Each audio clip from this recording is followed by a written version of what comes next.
साथियों, भारत भूमि महान भूमि रही है। भारत भूमि पर हमेशा से विशेष आध्यात्मिक महत्व की घटनाएं घटित होती रही हैं। इसी क्रम में भारत भूमि में एक महान धर्म का उदय हुआ जिसे कहते हैं जैन धर्म। जैन धर्म के अंतर्गत बहुत से साहित्यों की रचना हुई, अर्थात बहुत सी पुस्तकों की रचना हुई, बहुत से ग्रंथों की रचना हुई। क्योंकि हम इतिहास के विद्यार्थी हैं और इतिहास के विद्यार्थी होने के नाते उस साहित्य से हमें बहुत से लाभ प्राप्त हो सकते हैं, बहुत सी जानकारियां प्राप्त हो सकती हैं। अगर वह लाभ हमें प्राप्त होंगे तो किस तरह होंगे, क्या महत्व है उन घटनाओं का, ये आप जान लें कि जब कभी कोई भी रचना होगी, कोई भी साहित्य लिखा जाएगा, कोई भी पुस्तक लिखी जाएगी, कोई भी किताब लिखी जाएगी, तो उसमें जो वर्णन होगा वह जिस समय लिख रही है उस काल की कुछ तो प्रभाव उस पर अवश्य पड़ेगा। और साथ साथ अगर उस पुस्तक में अतीत का वर्णन है, वर्तमान का वर्णन है या भविष्य का वर्णन है, तब भी उसमें कुछ ऐतिहासिक महत्व की चीजें प्राप्त हो जाएंगी। क्योंकि कुछ घटनाओं का उल्लेख ऐसा प्राप्त होगा जो कि ऐतिहासिक साक्ष्य के रूप में, प्रूफ के रूप में जानी जाएंगी और उसके माध्यम से इतिहास अधिक स्पष्ट होगा। और स्पष्ट इतिहास समझने के लिए हमें सभी प्रकार के ग्रंथों का अध्ययन करना पड़ता है। सभी प्रकार के ग्रंथ जैसे धार्मिक ग्रंथ, लौकिक ग्रंथ, आर्थिक ग्रंथ तथा सामाजिक स्थितियों परिस्थितियों से पे उल्लेखित ग्रंथ। अब देखिए, जब इन ग्रंथों की रचना होगी तो इन ग्रंथों में जो इतिहास के महत्व की घटनाओं या पात्रों का उल्लेख हमें प्राप्त होगा उसका हमें निष्पक्ष रूप से अध्ययन करना पड़ता है। क्योंकि अभी मैंने बताया आपको कि वो अपने देश काल परिस्थितियों के प्रभाव से प्रभावित होते हैं। तब हम एक निष्पक्ष मूल्यांकन करके सही इतिहास जानने के ओर आगे बढ़ते हैं और हम इस प्रकार से इतिहास लेखन में हमें सहायता मिलती है।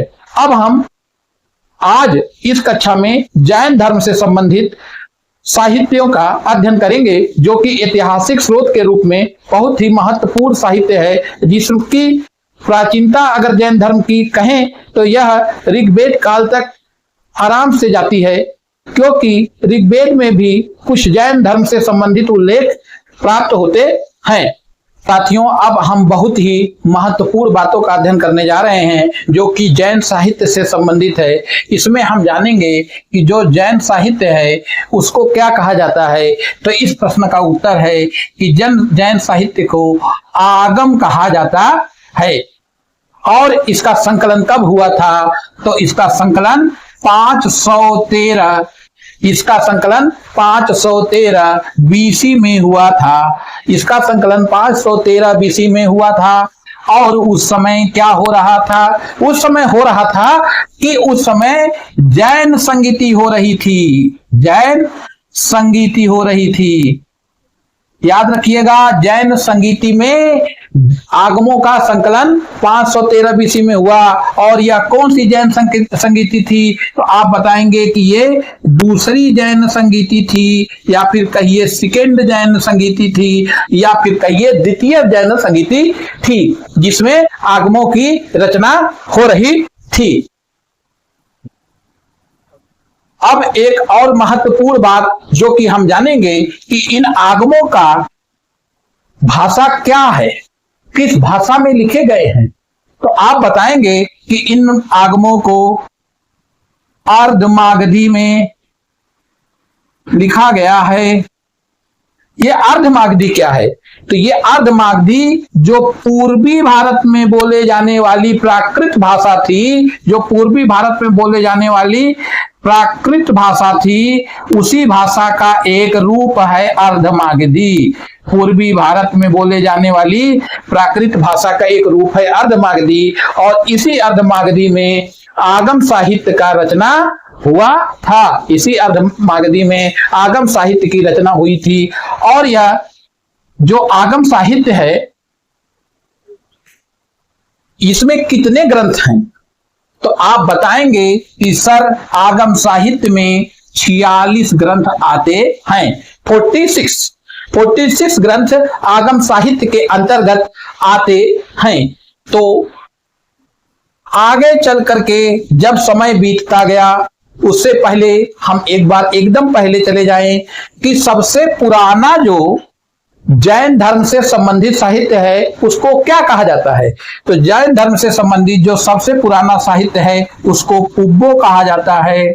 अब देखिए, पुब्बो या फिर कहते हैं पूर्व, पुब्बो या फिर कहते हैं पूर्व। याद रखने के लिए याद रखिए कि पू से पुराना, पू से पूर्व होता है, इसलिए आपको ये बात आसानी से याद रह जाए। और इसकी संख्या कितनी है? 14 है। इसकी संख्या कितनी है? 14 है।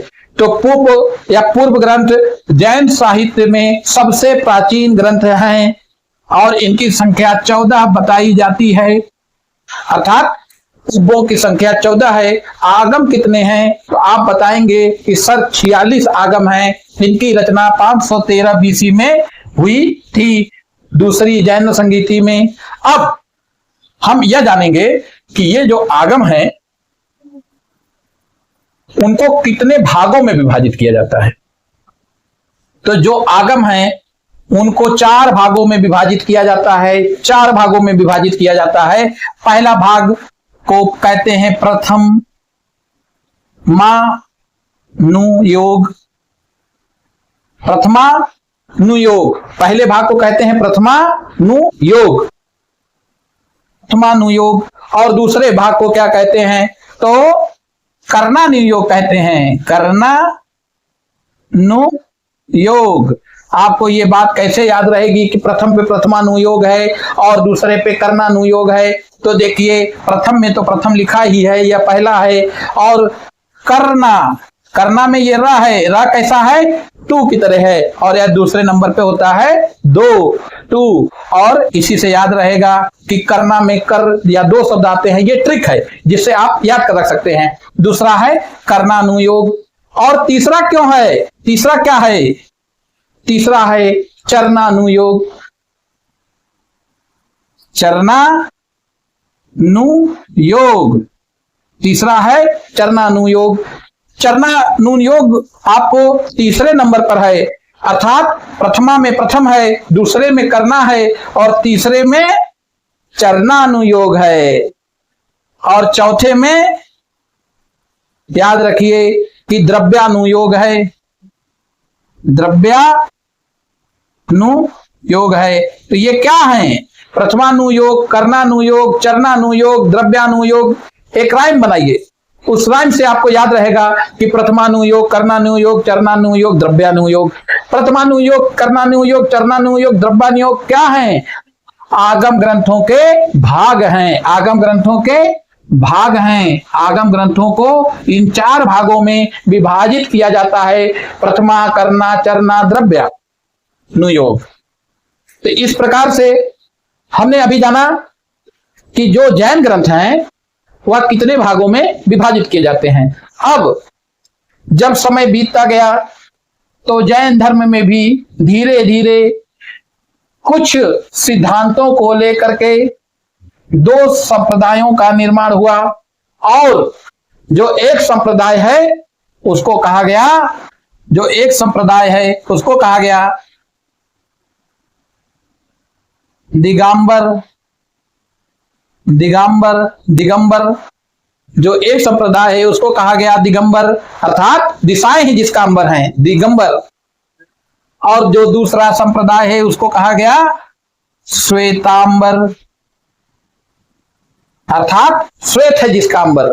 अर्थात दिगंबर और श्वेतांबर 2 संप्रदाय जैन धर्म के वक्त के साथ उद्भव हुए। और इन में अब हम समझेंगे कि जो श्वेतांबर है और जो दिगंबर है, ये श्वेतांबर और दिगंबर जो है 3री सेंचुरी बीसी, 3C BC मतलब 3 सेंचुरी बीसी, 3री शताब्दी ईसा पूर्व में श्वेतांबर और दिगंबर 2 संप्रदायों में जैन धर्म विभाजित हो रहा था। या फिर यूं कहिए कि 3री शताब्दी ईसा पूर्व में जैन धर्म की 2 शाखाएं का उद्भव हुआ, एक है दिगंबर और दूसरा है श्वेतांबर।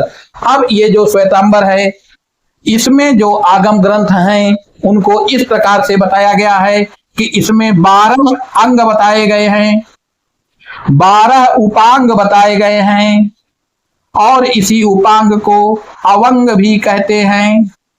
12 अंग, 12 उपांग, और उसके बाद बताए गए हैं 10 प्रकीर्ण और 6 चेत सूत्र, या फिर इसी को कहते हैं छेद सूत्र, और 4 मूल सूत्र,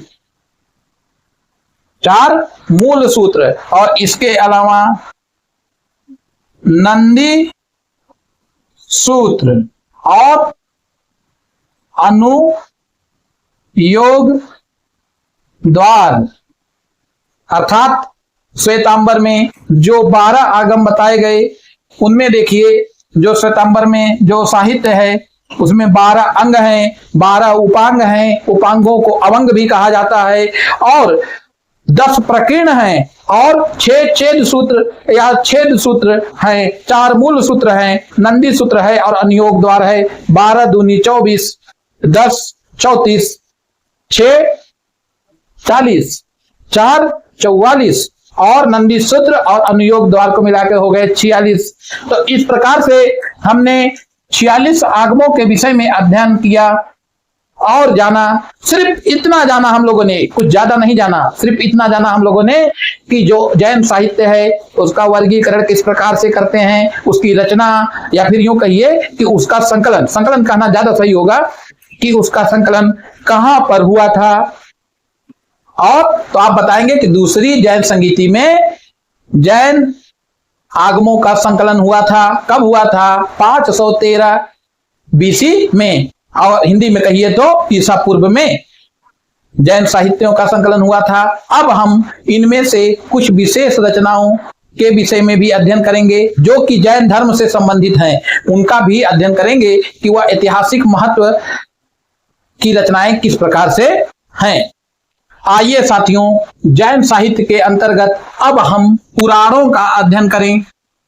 आप कहेंगे सर पुराण, पुराण तो सर ब्राह्मण साहित्य के अंतर्गत है। हाँ, ब्राह्मण साहित्य के अंतर्गत जो पुराण है वो दूसरा पुराण है, और जैन साहित्य के अंतर्गत जो पुराण है वह दूसरा पुराण है। इसका हम यहां अध्ययन करेंगे। इस पुराण को चरित कहा जाता है, चरित कहा जाता है, और इनकी रचना 6वीं शताब्दी ईसा पूर्व से लेकर के 6वीं शताब्दी ईस्वी से लेके 16वीं शताब्दी ईस्वी के मध्य हुई थी। 6वीं शताब्दी ईस्वी से लेके 16वीं शताब्दी ईस्वी के मध्य जैन धर्म के पुराणों, जिसे चरित्र भी कहा जाता है, उनकी रचना हुई थी। और इन पुराणों की भाषा के विषय में जाने तो इनकी रचना किन किन भाषाओं में हुई थी। भाषा जानना बहुत जरूरी है, क्योंकि जब भाषा जान जाएंगे तभी हम जान पाएंगे कि यह किन क्षेत्रों में संबंधित हैं और विशेष रूप से किस प्रकार की सूचनाएं देंगे, क्योंकि वह भाषा जहां बोली जाती होगी वहां पे यह पुराण ज्यादा प्रासंगिक प्रतीत होते होंगे। और इसके बाद जिन भाषाओं में लिखे गए हैं उन भाषाओं से संबंधित व्याकरण और शैली का भी पता चलता है। तो जो पुराण हैं वह अपभ्रंश में लिखे गए, अपभ्रंश में लिखे गए, और संस्कृत में लिखे गए, और प्राकृत में लिखे गए। पुराणों के विषय में अब जाने कि जैन धर्म के जो पुराण हैं उनका नाम क्या क्या है, महत्वपूर्ण पुराण कौन से हैं, ऐतिहासिक दृष्टि से महत्वपूर्ण पुराण कौन से हैं, उसके विषय में हम जानेंगे। तो मेरे साथियों, आइए जान लेते हैं हरिवंश पुराण का नाम। हरिवंश पुराण का नाम, हरिवंश पुराण जैन धर्म का पुराण है।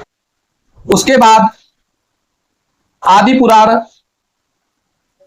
आदि पुराण, पद्म पुराण, पद्म पुराण, कालिका पुराण, उत्तर पुराण। अब यहां पे हम जानेंगे, और एक पुराण का नाम अभी आपको मैं बीच में बताऊंगा, हरिवंश पुराण के विषय में, कि हरिवंश पुराण की रचना किसने की। तो हरिवंश पुराण की रचना जिनसेन ने की। हरिवंश पुराण की रचना जिनसेन ने की। वंश पुराण की रचना जिनसेन ने की। अब हम जानेंगे कि यह जो हरिवंश पुराण है इसकी रचना जिनसेन ने की है, लेकिन इसकी रचना कब हुई थी। तो आप बताएंगे कि सर इसकी रचना 8वीं और 9वीं शताब्दी ईस्वी के मध्य हुई थी। 8वीं और 9वीं शताब्दी ईस्वी के मध्य हुई थी। और यह हरिवंश पुराण किस प्रकार से महत्वपूर्ण है ऐतिहासिक ग्रंथों के सूचनाओं के लिए, यह किस प्रकार से महत्वपूर्ण है, तो आप बताएंगे कि इस हरिवंश पुराण में महाभारत, आप कहेंगे सर सावधान, जैन धर्म के विषय में आप अध्ययन कर रहे हैं और आप महाभारत के बारे में बात कर रहे हैं। हाँ, इस हरिवंश पुराण में, जो कि जैन धर्म का संबंधित पुराण है, इसमें महाभारत का जैन रूपांतरण मिलता है।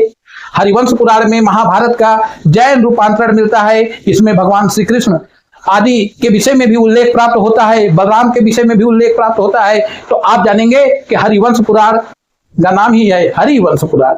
हरिवंश पुराण जिसकी रचना जिनसेन ने की, वो 8वीं से 9वीं शताब्दी ईस्वी के बीच में रचा गया, और इसमें महाभारत के विषय में सूचना प्राप्त होती है।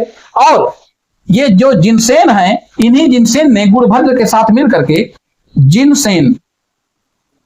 इसी जिनसेन ने और गुणभद्र ने एक और पुराण की रचना की, जिसको कहते हैं त्रिलक्षणा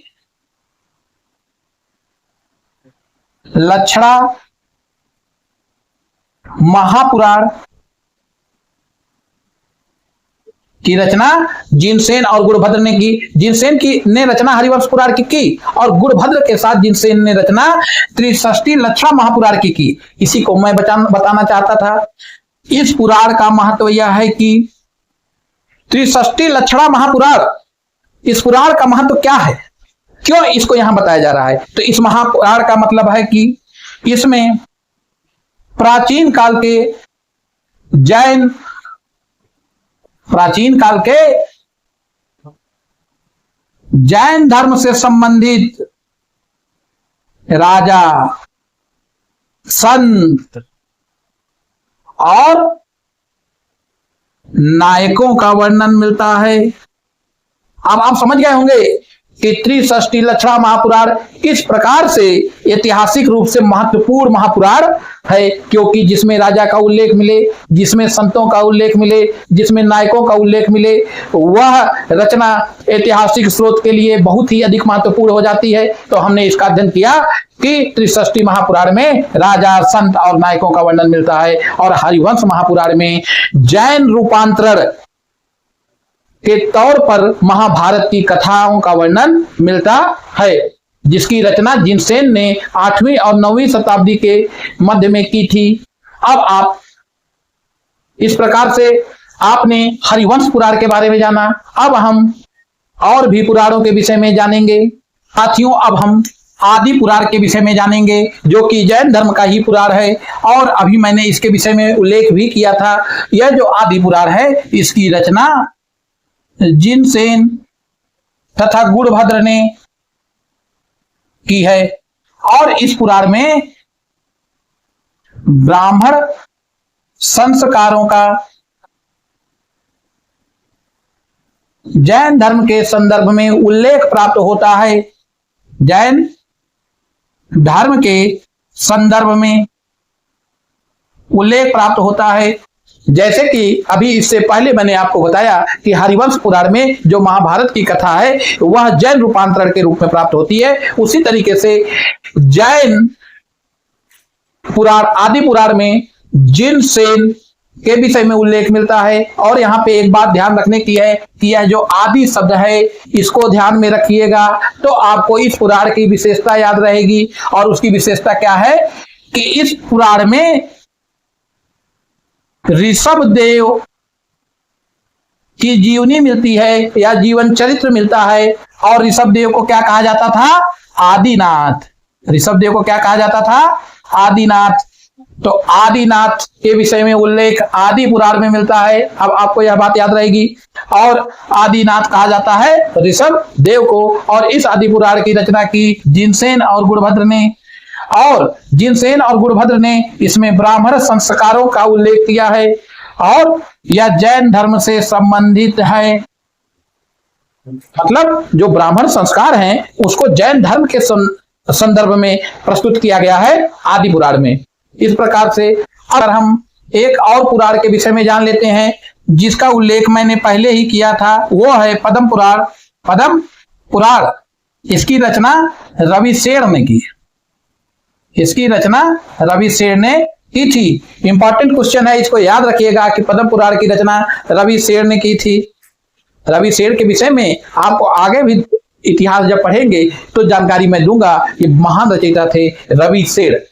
तो हमने यहाँ पर आदि पुराण और पद्म पुराण के बारे में जाना, जिसमें आदि पुराण में ऋषभ देव की जीवनी प्राप्त होती है और इसमें ब्राह्मण संस्कारों का जैन धर्म के संदर्भ में उल्लेख किया गया है।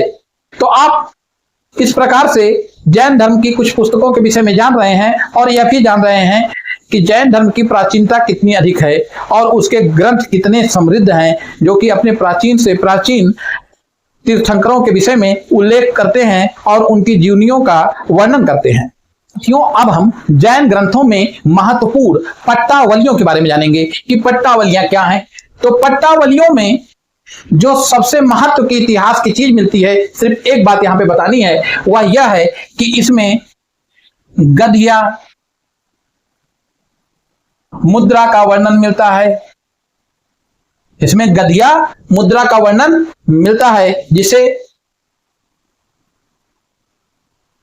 गधया या गधा रक भी कहा जाता है। ये तीनों एक ही मुद्रा के नाम हैं और इनका उल्लेख मिलता है पट्टावलियों में। अर्थात पट्टावलियों में ऐसी मुद्राओं का उल्लेख होना आर्थिक इतिहास के विषय में जानने में बहुत मदद करता है। साथ में हमें प्रशासन के विषय में भी कुछ सूचनाएं प्रदान करता है। इसके बाद हम थेरावलियों के बारे में जानेंगे। यहां पर भी वली है, वहां पर भी वली है। अब हम समझेंगे थेरावलियों के बारे में। थेरावलियों के बारे में, थेरावलियां क्या हैं? थेरावलियों में प्राचीन जैन संतों के कालों का वर्णन है। मतलब वह जिस काल में, जिस समय में, जिस समाज में, जिस दशा में उपस्थित थे, उस काल के विषय में वर्णन, उन संतों के विषय में वर्णन इन थेरावलियों में मिलता है।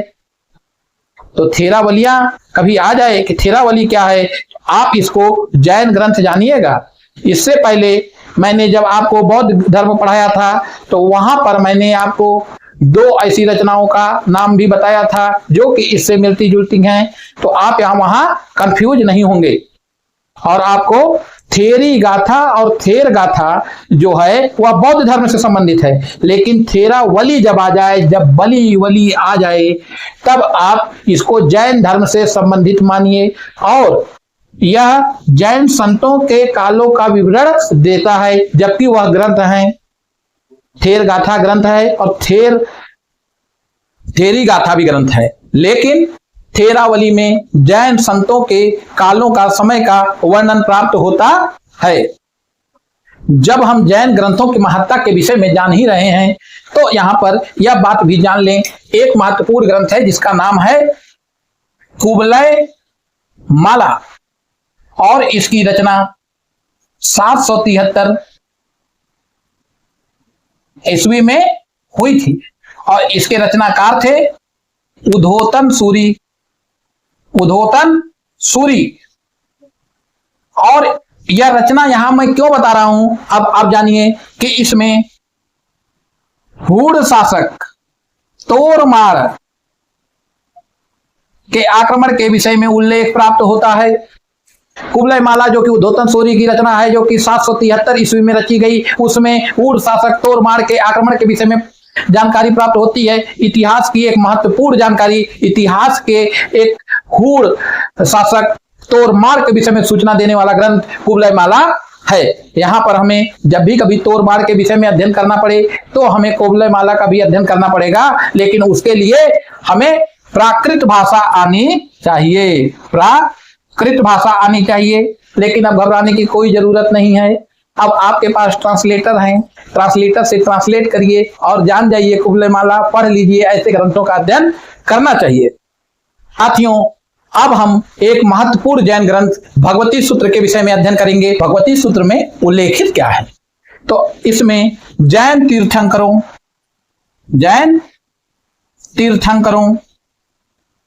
की जीवनियों का उल्लेख मिलता है। इसमें भगवती सूत्र में जैन तीर्थंकरों की जीवनियों का उल्लेख मिलता है। और भगवती सूत्र एक ऐसा ग्रंथ है जिसमें 16 महाजनपदों का उल्लेख मिलता है।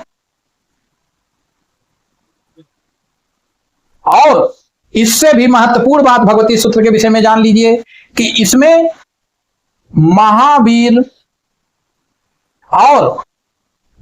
कौन है जिसने इंद्रियों पर विजय प्राप्त कर ली है? महावीर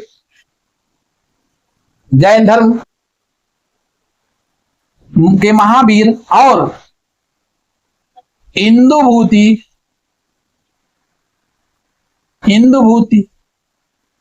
के वार्तालाप का उल्लेख मिलता है। महावीर और इंदुभूति के वार्तालाप का उल्लेख मिलता है और इसी वार्तालाप से जैन धर्म के सिद्धांतों के विषय में उल्लेख मिलता है। इसी वार्तालाप से जैन धर्म के सिद्धांतों के विषय में उल्लेख प्राप्त होता है। भगवती सूत्र में इतनी महत्वपूर्ण जानकारियां हैं। सिद्धांत, किसी व्यक्ति का जीवन हो या कोई धर्म हो, वह सिद्धांत पर चलता है और सिद्धांतों का जब पालन करता है तभी निरंतर उन्नति प्राप्त करता है। तो भगवती सूत्र में महावीर और इंदुभूति का वार्तालाप मिलता है और इसमें जैन सिद्धांतों का उल्लेख मिलता है।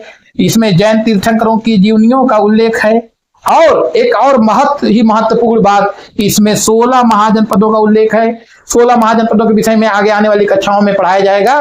जो 16 महाजनपद हैं, जिसमें से एक बहुत महत्वपूर्ण महाजनपद था जिसका नाम था मगध। जैसे एक वर्ष महाजनपद था, जैसे अंग महाजनपद था, उसी प्रकार से अभी तो मैंने सिर्फ 3 का नाम यहां पर लिया और एक आग का नाम आप ले सकते हैं, जैसे कंबोज, जैसे अस्मक आदि इत्यादि 16 महाजनपद है। समय आने पर उसका भी नाम याद करवाएंगे। तो आप ये जानते रहें कि जैन ग्रंथ भगवती सूत्र में 16 महाजनपदों का नाम मिलता है। और मैंने जब अभी इससे पहले बौद्ध धर्म के विषय में बताया था, तब मैंने ये बताया था कि इन्हीं 16 महाजनपदों का नाम अंगुत्तर निकाय में भी मिलता है। वह लेकिन बौद्ध ग्रंथ है, अंगुत्तर निकाय बौद्ध ग्रंथ है और भगवती सूत्र जैन ग्रंथ है। देखिए, दोनों में 16 महाजनपदों का उल्लेख मिलता है। तो इससे प्रूफ हो जाता है, इससे प्रमाणित हो जाता है। अगर कोई चीज 2 जगह से, 2 या 3 या 4 जगहों से प्रमाणित हो जाती है तो वह बात सत्यता के अधिक निकट मानी जाती है। इस प्रकार से भगवती सूत्र के विषय में अभी हमने कुछ बातें जानी और 2 बातें जान लें। एक बात यह है कि इसी भगवती सूत्र में स्वर्ग और नरक का भी उल्लेख मिलता है। स्वर्ग और नरक का भी उल्लेख मिलता है और इसी भगवती सूत्र में हमको आजीवक या एक संप्रदाय है और मोखली गोसाल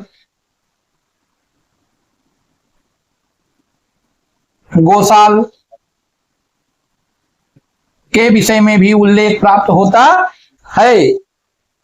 तो हमने भगवती सूत्र के विषय में जानकारी प्राप्त की। साथियों, जैन धर्म में एक से बढ़कर एक ग्रंथ मिलते हैं और जैन धर्म में भद्रबाहु चरित्र एक महत्वपूर्ण ग्रंथ है जिसकी रचना रत्न नंदी ने की थी। रत्न नंदी ने की थी, जिसकी रचना रत्न नंदी ने की थी। इसी भद्रबाहु चरित्र में यह उल्लेख मिलता है कि जो भद्रबाहु थे उनके साथ चंद्रगुप्त मौर्य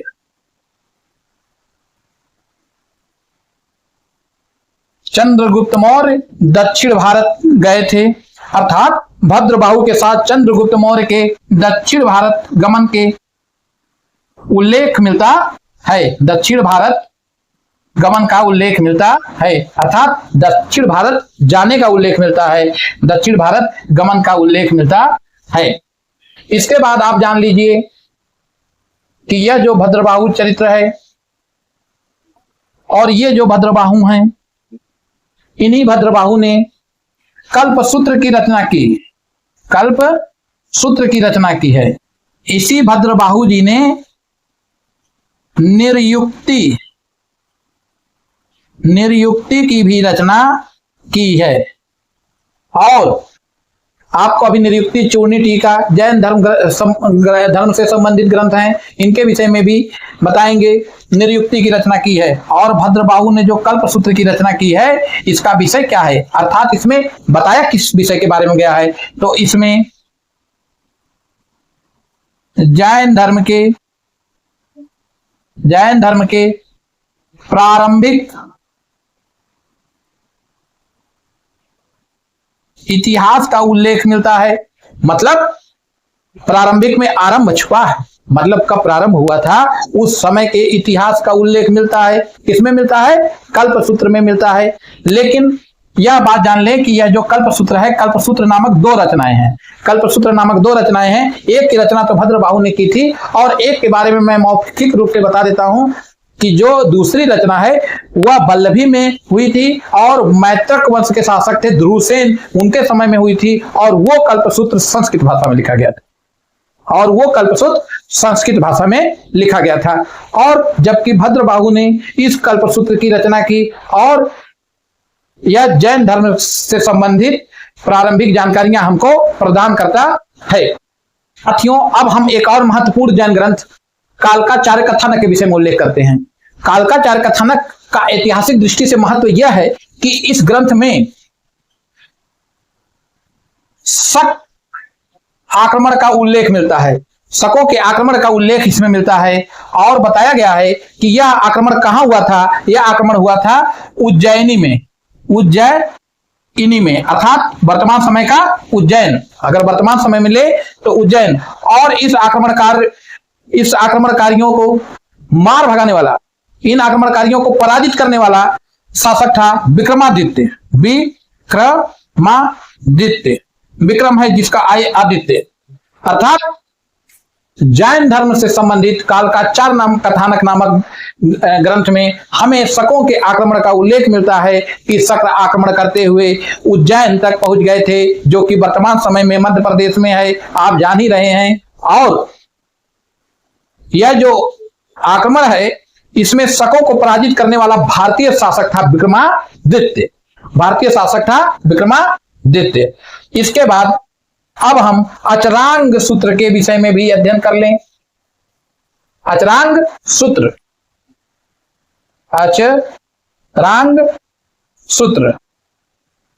इसके नाम से ही आप जान जाएंगे कि इसमें आचार शब्द का उल्लेख है, मतलब आचरण। इसमें जैन भिक्षुओं के आचरण के विषय में उल्लेख मिलता है और वह किस प्रकार से आचरण करें इसके बारे में नियम दिया गया है, इसके बारे में नियम बताया गया। साथियों, अब हम न्याय धम कहा सूत्र के विषय में अध्ययन करेंगे, जो कि एक जैन ग्रंथ है। अब आपको यहां पे एक मैं शानदार ट्रिक बताता हूं।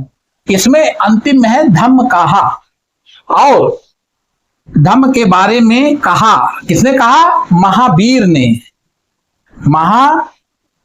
ने। तो जो महावीर की शिक्षाएं हैं जब कहेंगे तो क्या होगी? शिक्षा होगी, क्योंकि महावीर थे, इंद्रियों पर विजय प्राप्त कर चुके थे। तो महावीर ने जो शिक्षा दी है उसके विषय में उल्लेख कहां मिलता है? न्याय धम कहा में।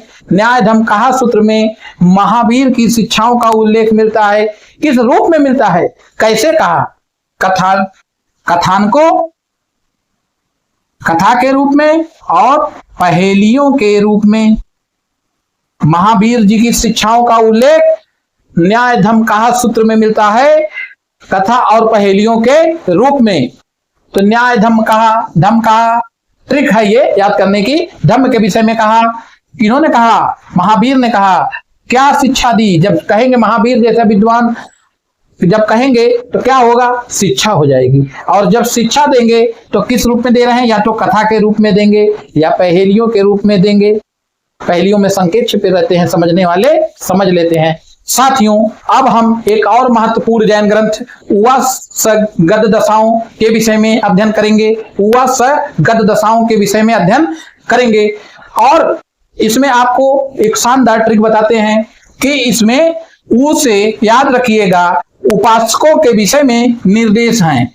उपासकों के विषय में निर्देश दिए गए हैं। जैन धर्म के उपासकों के विषय में निर्देश दिए गए हैं। किसमें दिए गए हैं? ग और द मतलब गद्य में दिए गए हैं। गद्य में दिए गए हैं। किसने दिए हैं? महावीर ने दिए हैं। महावीर ने दिए हैं। तो उपासकों के विषय में गद्य में निर्देश किसने दिए हैं? महावीर ने दिए हैं। और इसमें एक और महत्वपूर्ण सूचना मिलती है, द और स। द और स यह ट्रिक है, इससे जानिए कि द और स होता है 10। तो अर्थात इसमें 10 व्यापारियों के घोषणा के विषय में वर्णन है। और यह घोषणा कैसी है? इसमें 10 व्यापारियों ने घोषणा की कि जैन धर्म पालन के कारण हमें मोक्ष की प्राप्ति हो गई है। जैन धर्म पालन के कारण हमें मोक्ष की प्राप्ति हो गई है। तो उवासग दशाओं में हमको सूचनाएं क्या प्राप्त होती हैं? पहला, उपासकों के विषय में महावीर के निर्देश गद्य में प्राप्त होते हैं। और दूसरी कि 10 व्यापारियों की घोषणा का उल्लेख प्राप्त होता है और जिन्होंने घोषणा की कि जैन धर्म के पालन के कारण उन्हें मोक्ष प्राप्त हो गया है। साथियों, अब हम जैन धर्म के टीका के बारे में जानेंगे। जो जैन धर्म की प्राचीनतम टीका है उसका नाम है निर्युक्ति। निर्युक्ति। और दूसरी महत्वपूर्ण बात, जो प्राचीनतम टीका निर्युक्ति है और जो प्रसिद्ध टीकाकार हैं, जो सबसे अधिक प्रसिद्ध टीकाकार हैं, हरिभद्र स्वामी। हरिभद्र स्वामी सबसे प्रसिद्ध टीकाकार हैं। और पूर्व मध्यकाल में